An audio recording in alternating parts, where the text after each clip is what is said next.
welcome to the Liberating Effect. This is a podcast with Rabbi Mendy Greenberg from our local Jewish community and temple, and Isaac Smoldon, who is our communications director. I'm Michelle Overstreet, the founder and CEO at My House. What else goes with this, Isaac? Oh, that's everything. Oh, great. That's everything. Okay. So you can just cut that out and we'll just start. Yeah. We're starting with chapter 7 today. Or 6 or 7? Chapter 7. I was on We're it. more than halfway through now. Oh, chapter 7. We're more than halfway through the book, and this chapter is titled Worry. Do not allow worry into your heart, for worry has killed mighty men. That's Yes. from the Talmud in 100b. That's a long time ago. And then there's a 19th century Hasidic song. Did I say that right? That's right. Why worry what will be tomorrow as long as the bartender is willing to serve us on credit? I thought that was so funny, and it seemed unusual to be in there. Yep. So obviously it's a metaphor for the concept, but yeah, it became a Hasidic song. Really was a regular folk song that people used to sing in the bar. Oh, how sweet. But Hasidic Jews overheard that, and they saw the message in there that basically, why worry as long as it's on credit? In other words, God is always in control. God is always taking care of it. There's nothing to worry about, which reminds me actually to start off this podcast with a good deed, with the act of kindness and selflessness. So we'll take this charity box here and give $1 to charity. Yes. Thank you, Rabbi. I will put mine in as well. We talked about it, and you brought it in, and we've been doing it after each episode. Right. And you raised a fair point today that we should be doing it at the beginning of each episode. That's like the whole point and reason why we brought it in here. So That's right. Yeah, and this is your creation. This is your We brought it little- here to the valley, yeah. Yeah. And actually, it's funny. I just saw there's a Hasidic singer in New York. His name is Abraham Fried. He's a very popular Jewish singer, and there's quite a few Jewish singers out there. He's not the only one. But what's unique about him is that he has a custom that already for over 30 years, that every single concert he goes to in America, throughout the world, he sings everywhere. He always brings a charity box on the stage, and he gives $1 before he sings and after he sings every single song in front of everybody. Wow. And why does he do so?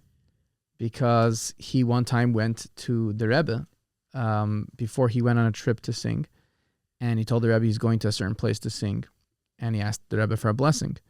So the Rebbe gave him another $1 bill, which the Rebbe would give out. We spoke about in the past. One of his customs on Sunday was to give out dollar bills, and the idea was that when two people meet, something good should happen to a third.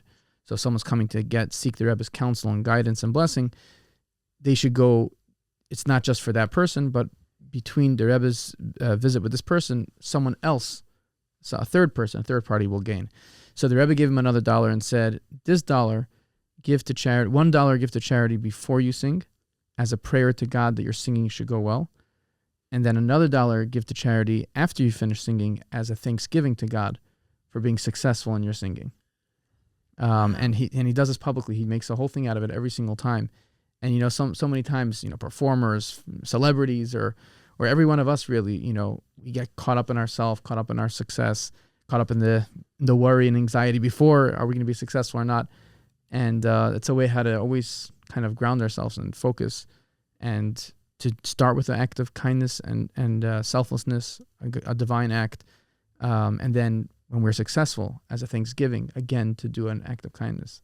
So I think that's a nice way how to start the podcast, by doing that act of kindness. Very nice. for sure. Yeah.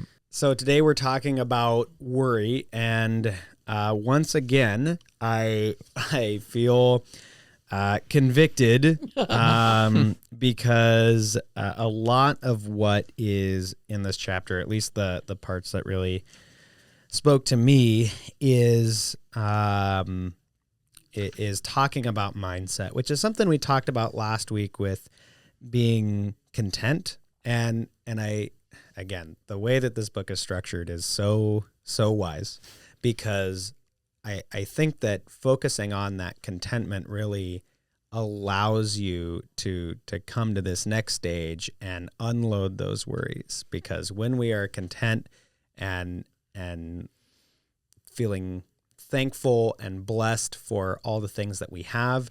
We're not as focused, I think, on the future and, maybe getting to this point in our lives where everything's going to be better, or what if we don't get to this point in our lives? What if we never get these things that we're looking for? And I think that again, going back to last episode, puts us in a nice place to talk about something that a lot of people, everybody struggles with. Yes. Mm-hmm. Yeah. And I think there's the first, I think that in the concept of, not worrying, there's the basic concept that I think any rational person would say is, why worry about something that's anyway not in your control? Mm-hmm. It's only going to give you headache for no reason. But beyond that, what we find in the Rebbe's counsel a lot is the concept of trust in God. Mm-hmm. Now, trust in God is different in Judaism than faith in God, right? You could have faith that you believe in God, you believe that He runs the world, but could you trust? In other words, could He be your insurance company? Like, in some when we have insurance for our house, so we're confident that even if something happens, God forbid, it will burn down, that, we'll be able to have what we need. We have that like insurance. Mm-hmm. That gives us that confidence, the car insurance, this insurance, life insurance, whatever, that we're going to be okay because and we're talking about trust in God. It's that I could be calm and totally go about my life calmly in a day-to-day, even when there's struggles, even when I'm not afraid of what's going to be because God is in control. God is the best insurance that it could have ever been. Every insurance company at the end of the day, could shut down tomorrow, right? And everything could go down. But God is always there. God is eternal. And the idea of trusting God. And the steps would be is that, first of all, that God runs the world, every aspect of the world, including my own life, even the small details of life. He's in control. Second of all, that God is the essence of good. So the essence of goodness is to do good.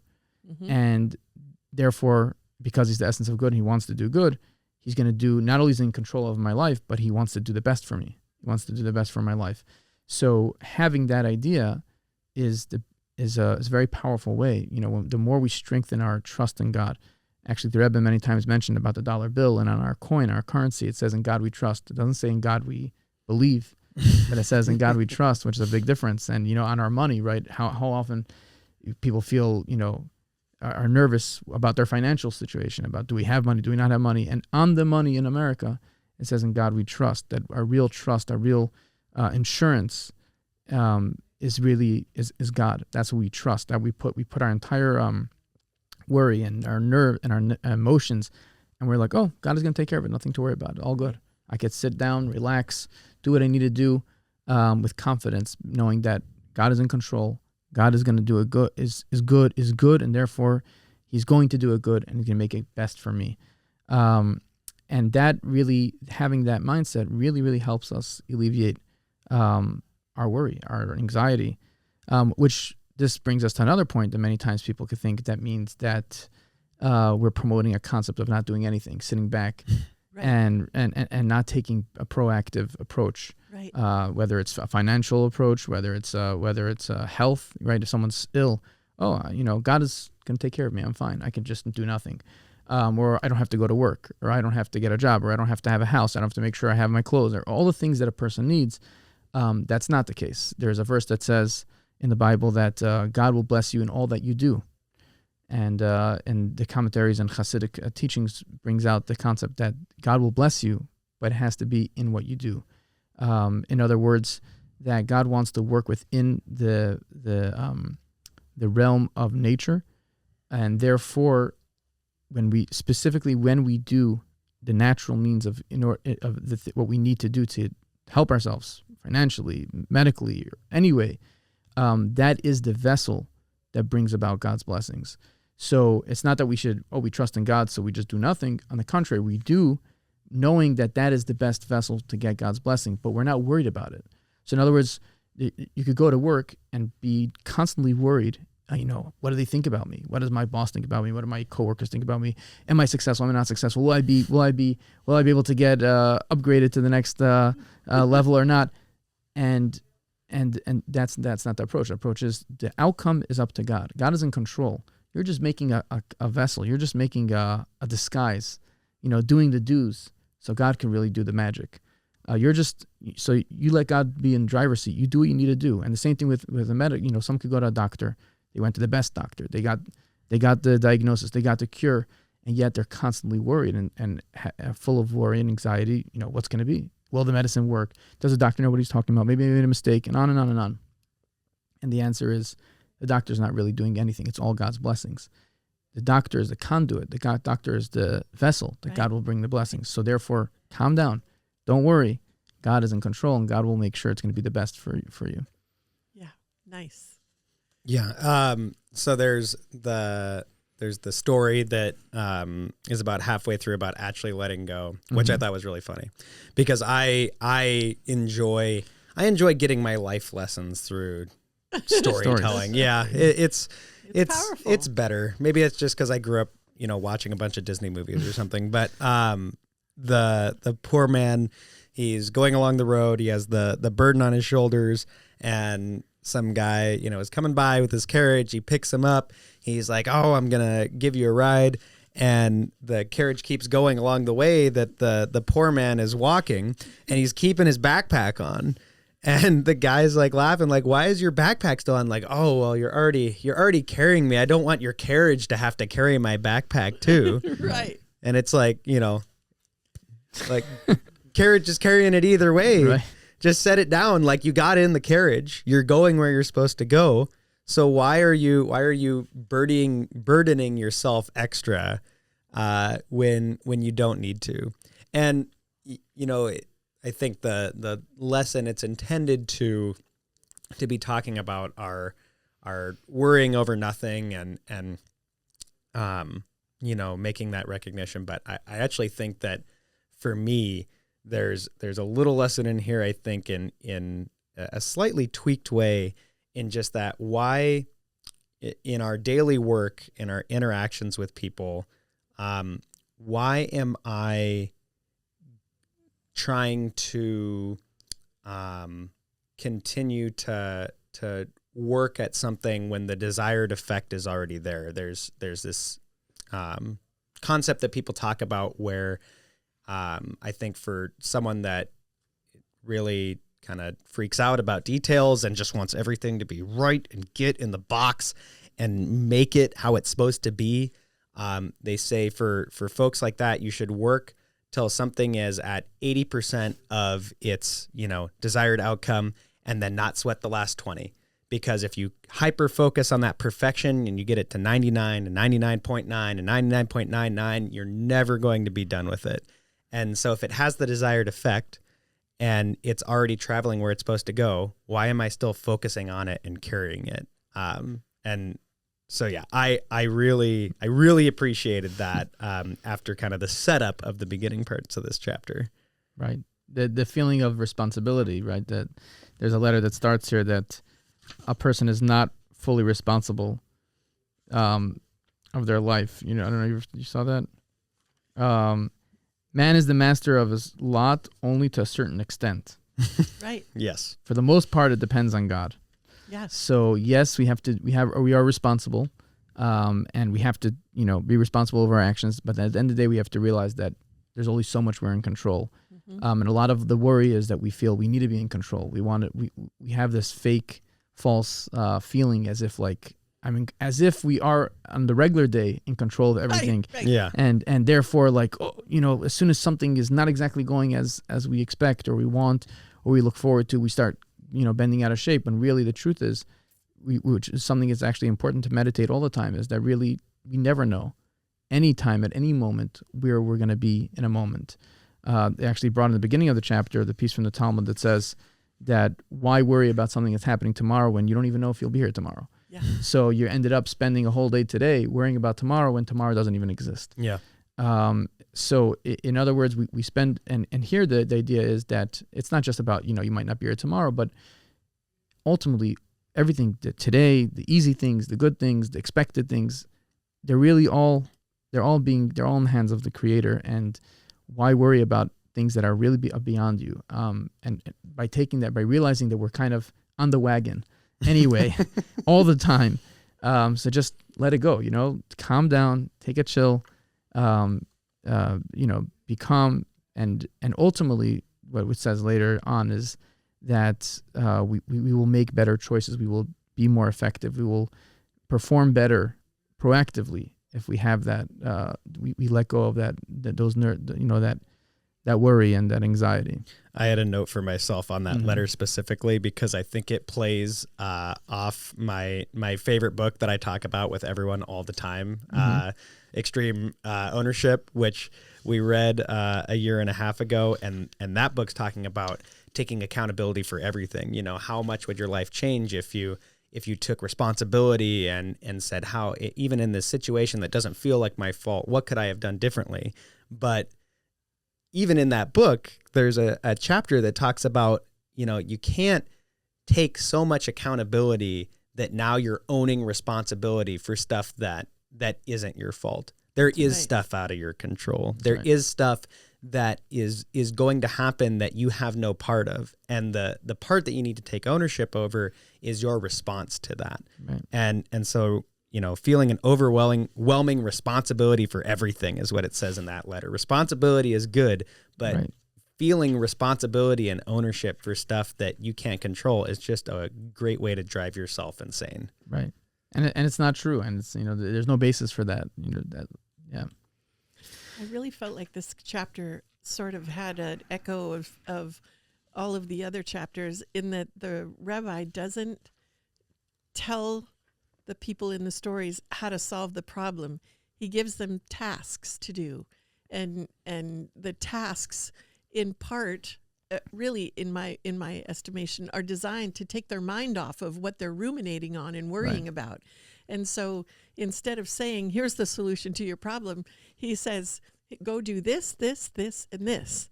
And then they go do all these other things. And then all of a sudden, they have some solutions that were developed in the course of following the instruction. And I really love that. There's something that is, there's a tremendous lesson in that about life in general, just doing the things, right? Do the things. And then the cognitive power, which is my favorite part of this whole chapter. Think good and it will be good. I'm always telling people, think positive, visualize what you want. Where are you going? What's your dream? And sometimes when kids are new and I say to them, what do you want to do for work? And they'll say, I don't have any idea. And I'll say, what did you want to be when you were 5? And it's amazing the things that they wanted to be when they were 5. They wanted to be firemen. They wanted to be truck drivers. They wanted to be pro basketball players. They had ideas in their mind. And then over the years, with their life and their family and things not going the way that they expected or wanted them to, they kind of lose track of that.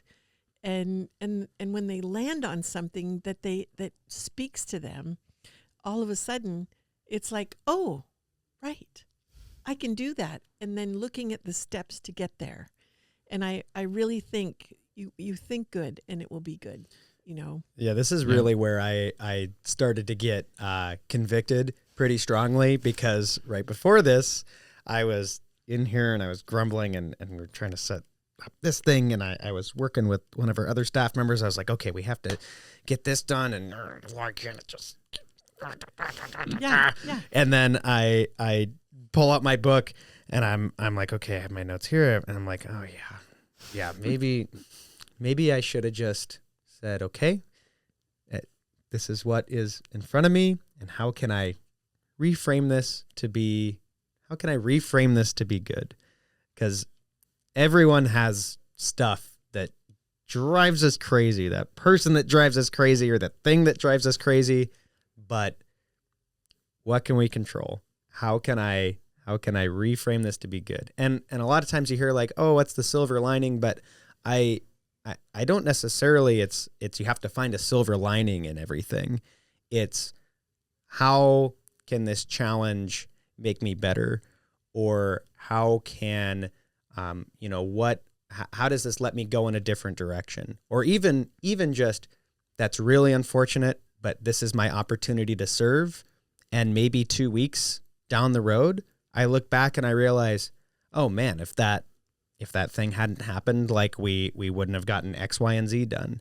And I think something that you touched on earlier, Rabbi, was that that state of reflection and being able to take those moments and reflect, think, kind of just dwell on those pieces. Because if you don't, then you don't realize, you don't have those opportunities to be content.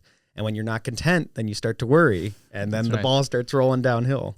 Right. And I want to make a disclaimer. None of these things that were, at least I could talk for myself, that it's not like because I'm talking about them so easily, it means that this is an easy task. Like I'm not coming to say that I never worry at all. On the contrary, but so this, in other words, this is a lot of self work, self refinement, a lot of exercise and contemplation and reflection. This is not a simple. This is much easier said than done. All of this that we're talking about. Right. It's really a lifelong challenge. That's and right. I think that second part to the thinking positive is that optimism isn't simply a way to fend off anxiety. That's right. It's not a magical solution where you wave the wand and it happens. And so I really think this is a practice. It's, right.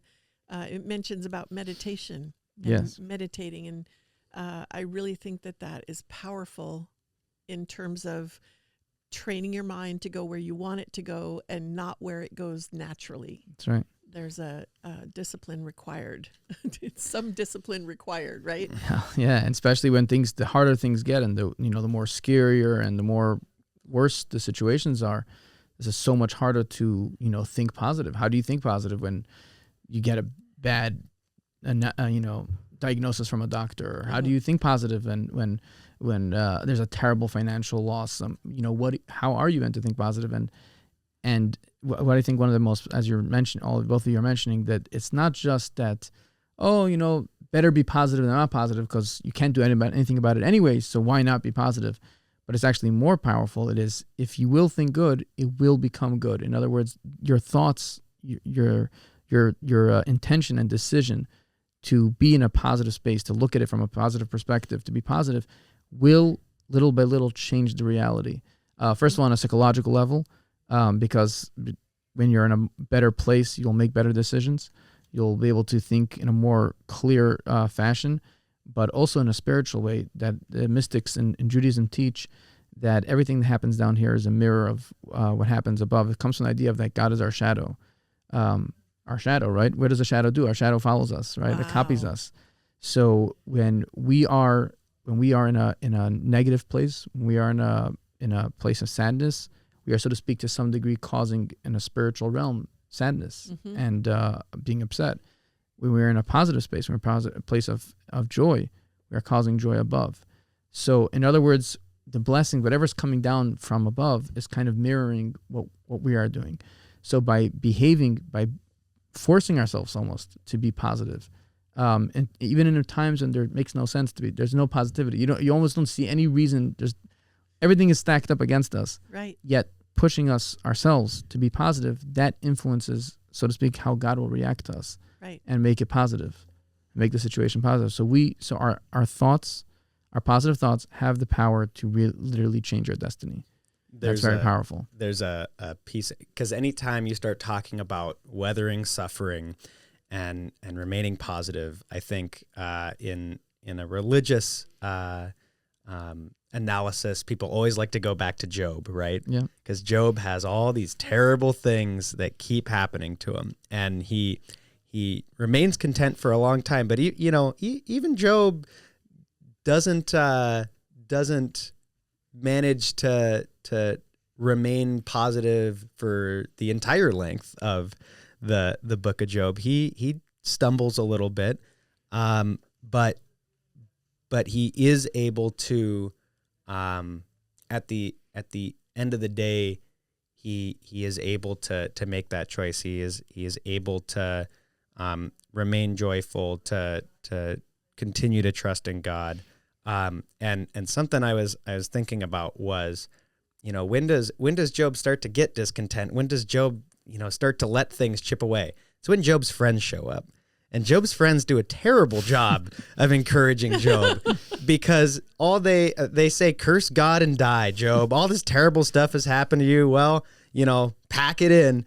And it's shortly after that Job does start to get weary. And so there's a lesson in there about it's easier to remain content. It's easier not to worry. It's easier to remain positive when you surround yourself with people that are positive and build you up and, bring out the best in you. That's right. And we have in our sources that a person should always, it says, Knei lecha chaver, which means acquire for yourself a friend. So to have the right friends is not just something that happens in passive. Sometimes we could naturally gravitate to maybe not the best friends. So it's important. Like you said, it's important to surround ourselves with people that are positive, people that are uplifting, and people that will, lift us to a good spirit. And if someone's coming with a more pessimistic and depressing thoughts and approach, sometimes we have to be kind and nice, but maybe that we shouldn't let those feelings take us over. Yeah. Because it can really take us to that bad place.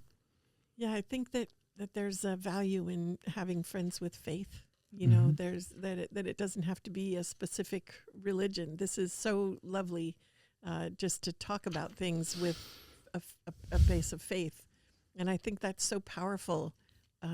For people say keep the faith.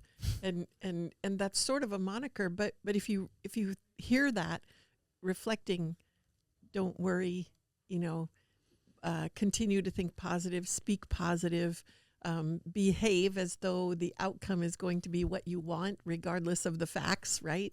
Mm-hmm. I think there's really something to that having that faith and being around people that are positive and encouraging and faithful.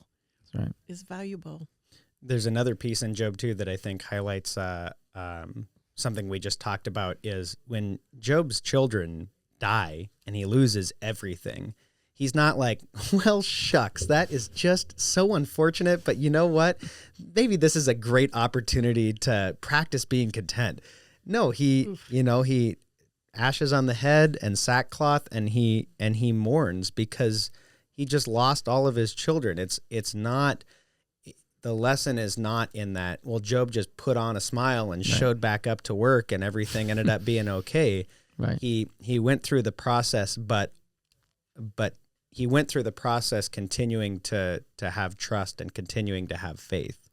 And so, a lot of times when you have these types of conversations, sometimes it can kind of feel like you're just telling people to like, oh, well, no matter what happens, you just got to kind of smile and wave and get through it. It's okay to have, and we talked about this in other episodes, it's okay to have feelings of sadness. It's okay to grieve.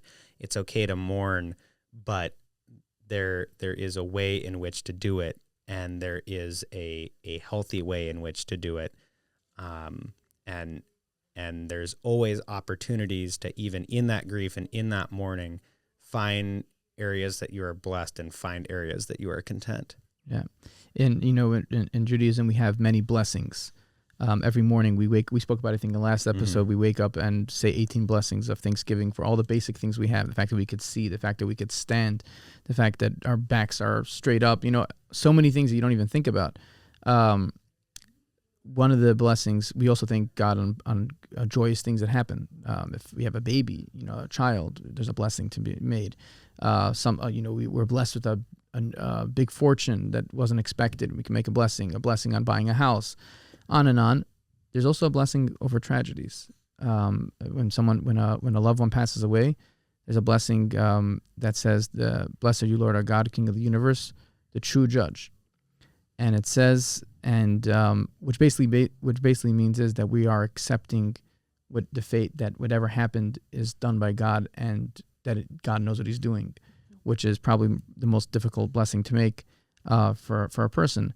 That basically something the worst of the worst that could have happened to a person, and saying, no, God is a true judge, and He knows what He's doing, and I accept it, even though it doesn't mean that I'm dancing. God forbid, actually.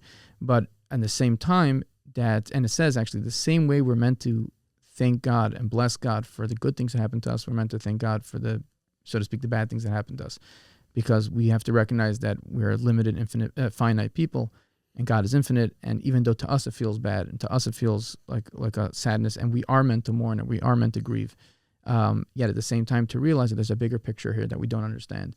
And so yes, as you said, even during grieving, even during mourning, to realize that we're not on our own. We're not abandoned. That it's not like this terrible thing happened to us is because no one's watching over us or no one's watching over our loved one, but we are in the best hands possible.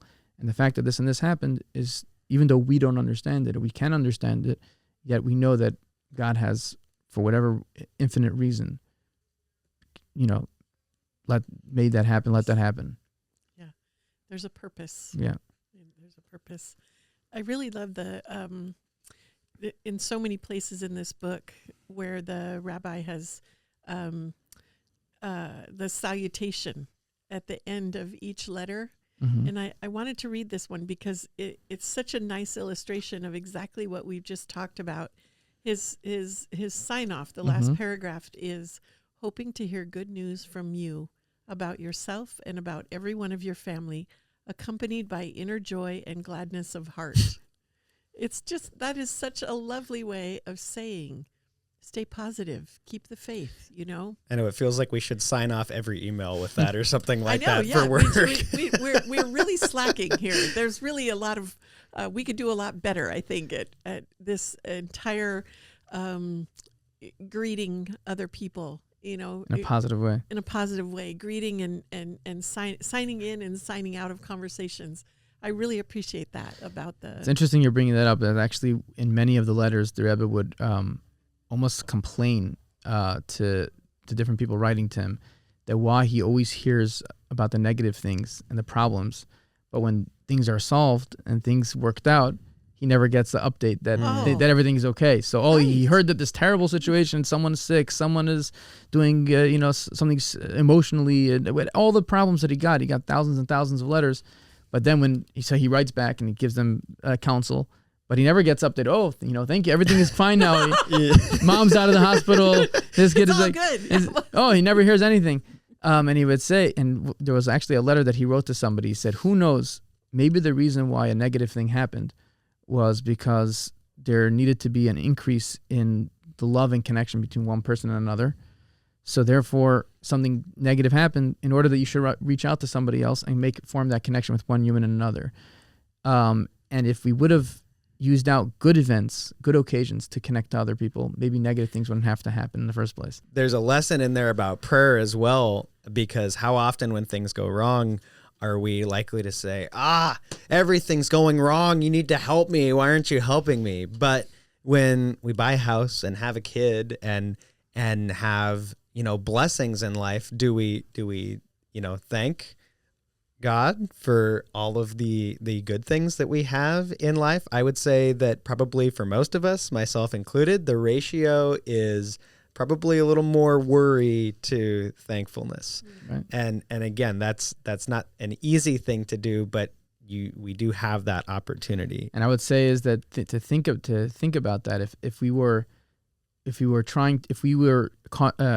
conscious and make it a decision to always stop and say thank you for the good things we have, maybe less negative things would happen. In other words, there would be no need to wake us up with negative things. And yeah, that's a very, very important point. Yeah. And there's another, I know we're kind of dancing around the end of this chapter, this last paragraph before the final letter that's included. There is a deeper meaning in think good and it will be good. It's not a flowery, out of touch approach that predicts no hardships at all. It is, in fact, a profoundly resilient approach to life and its momentary setbacks, which I think really puts a bow on what we're talking about nicely. And in the My House podcast network extended universe also ties nicely back into the resilience breakthrough, which Michelle is having a couple of us read that I'm about halfway through right now. And it's crazy how, all of this stuff always seems to tie back to the same things. And resilience is something that we see and try to really encourage, especially with the folks here, with our clients that are successful. They always have these stories of incredible resilience. And for the ones that are struggling or we're trying to encourage, it's not about, making all the bad things go away or the rest of your life being a cakewalk if you're able to do X, Y, and Z. It's about building resilience so that when the bad things happen, you're able to weather them and come out the other side stronger. Mm-hmm. Yeah. Yeah, very good. Very nice. The liberate yourself from the grip of anxiety by shifting your perspective is the takeaway. It's the liberating effect, some would say. Liberating effect, some would say, right? That's right. So that's all the time we have for today. I'm so thankful for both of you, Rabbi Mendy and Isaac Smoldon. This podcast is recorded in the My House Podcast studio. Our editor is Ozzy Keener, and I'm Michelle Overstreet. Thank you for joining us.